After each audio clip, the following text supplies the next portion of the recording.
Welcome to Gamers Graveyard. I am Young Mothman. Let's talk about Arc Raiders. But first, if you are unfamiliar with the genre of multiplayer games known as extraction shooters, allow me to briefly explain the fundamentals.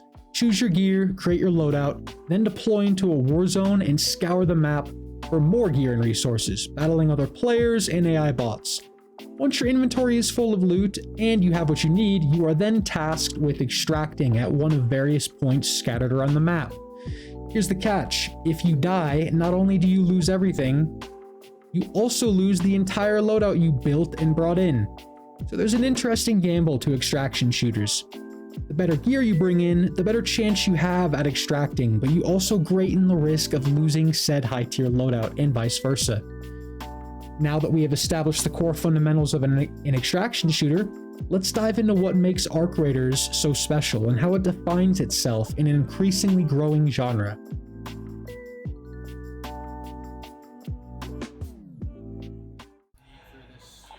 In Arc Raiders, the core gameplay loop is going to look something like this. As previously described, make your loadout, deploy, run around the map looking for various loot and gear, all the while fighting or avoiding players and bots. When your inventory is full, it's time to extract. In the main menu, you'll notice a workshop. Here, you'll have to build and upgrade different workstations in order to craft better weapons and gear, including a pet chicken that generates passive resources. Yes, you did hear that right. Once the stations are upgraded, you will then need specific blueprints for said items.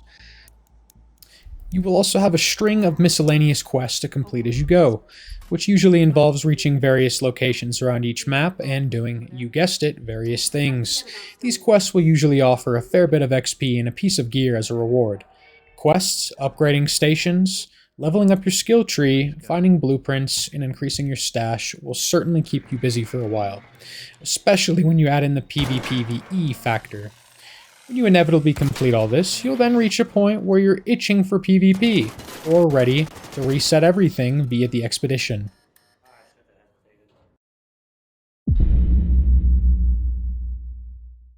Arc Raiders is a third-person shooter, where most shooters in general nowadays are first-person. Many people have complained about this, as it allows for peeking around corners. This creates an interesting dynamic to gunfights, where you're often playing peek wars with other players. Personally, I like the change up from first person. It makes the game unique, in its gunfights prioritizing positioning. I also love seeing my player in all his drippy glory as I run around the map hunting and scavenging. PvP with other players is intense, grounded, and strategic. I would honestly compare the PvP to a mix of Apex Legends and Gears of War. The fact you can't really get one-tapped and you're constantly recharging shields makes for longer, more interesting gunfights. If you've ever played a game like Escape from Tarkov or Arena Breakout Infinite, you'd know all too well how incredibly frustrating it is to load in with great gear and end up getting one-tapped from Lord knows where. The movement is fluid, especially when you upgrade your movement skill tree. Making use of a perfectly timed dive when taking fire from a rocketeer or player, or sliding around a corner and cracking a player just feels really good. There's a solid weapon variety in this game, and plenty of tools and gadgets to make use of. It really feels like utilizing grenades and gadgets can be the difference maker in winning gunfights. Overall, I feel like the PvP is fantastic in this game, and decently balanced. Now let's talk about the bots/PvE aspect of the game. In most extraction shooters I've played, the bots are somewhat non-threatening and more or less annoying fodder to trod through. In Arc Raiders, every encounter with the bots could prove fatal. These things are genuinely dangerous and seem to constantly adapt to how you engage with them. It will constantly alter the dynamics of your engagements. You might find yourself bringing in robot-specific equipment to make your life easier, or you might find yourself creeping through the shadows with a photoelectric cloak to avoid them entirely. Sometimes, the bots will end up third-partying you while you're in the heat of a gunfight. Other times, they will end up third-partying your enemies.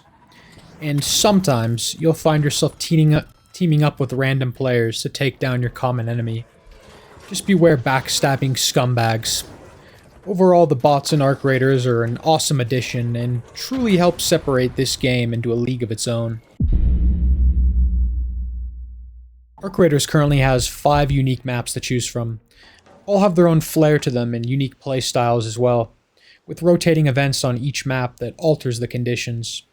The map designs are fantastic. It feels like you can look at a spot that you want to get to, and if you just run to it, you'll find a way there. I've also heard rumors that they will be adding 10 maps in total. I really hope they follow through on that because it will help keep the game fresh. The graphics and optimization in this game are also amazing, a rare example of UE5 performance. Using my 4070 Super and a 7800X 3D, I'm averaging around 115 frames per second on all high settings with high ray tracing.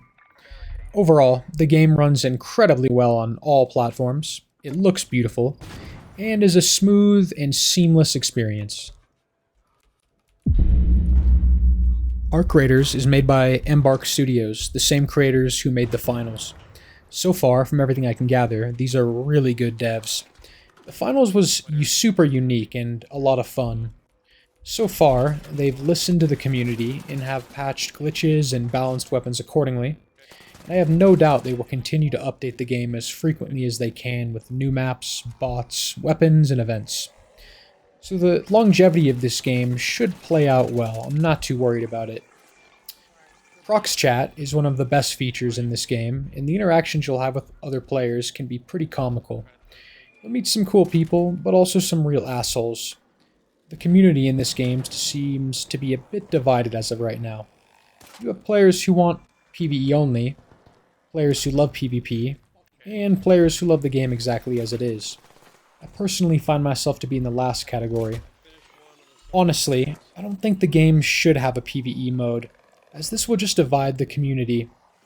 Although I respect the desire for PvE only, it feels like people who ask for this are new to extraction shooters. If they want a PvE mode, they should probably just go play Helldivers. The devs stated that the game began as a PvE game, but it proved to be too boring and just not enjoyable. PvP gives the game an edge and keeps things interesting. Ultimately, I believe the game is in a good spot and should stay the way the devs intended. I actually don't have many complaints about this game, but I suppose there are a couple minor things I'd want changed. Keycard rooms. The keycard rooms don't have that high tier of loot in them, even the purple ones. I've opened these rooms before and not received a single purple item in return. I definitely think they need to increase the loot value in these loot rooms. I would also like if they made some ultra rare trinket items that can be sold for like 50k or more. Make the spawn rate on these super low so it's a genuine rush when you find one of them. There are certain areas on each map that are labeled as high tier loot as well, yet these areas fail to consistently produce high tier loot, which is a bit frustrating. The blueprints. Please, please, please up the spawn rate of certain blueprints. How could it be possible that I've clocked 180 hours in this game since launch and I don't have all the blueprints yet? They seem to be completely random. There's no specific place you can really look for them, and I've found so many duplicates for items I already have, and I don't even need, to be honest, before actually finding something I do need. Aside from those minor gripes and an occasional bug here and there, I don't really have anything else I'm too concerned about, knowing there's a roadmap for future content. I full-heartedly believe that Arc Raiders is a genuine masterclass in multiplayer gaming, a new flavor of the extraction shooter genre, a new side of the coin. After about 180 hours since launch, I'm still having a blast, and I can confidently recommend this game to anyone. It's friendlier and more welcoming to casual players, where games like Escape from Tarkov take pleasure in punishing you. And at a price tag of only $40, it's money well spent. The overall gameplay loop is genuinely addicting and will keep you chasing the dragon of your best raids over and over again. The PvPvE is dynamic and constantly evolving. The maps are unique and carefully crafted. The optimization and graphics are beautifully done. Whether you're running for your life, being hawked down by Ark, or you're cracking open containers in search of loot, or engaged in heated PvP duels, every encounter and experience you have in this game can be a memorable one.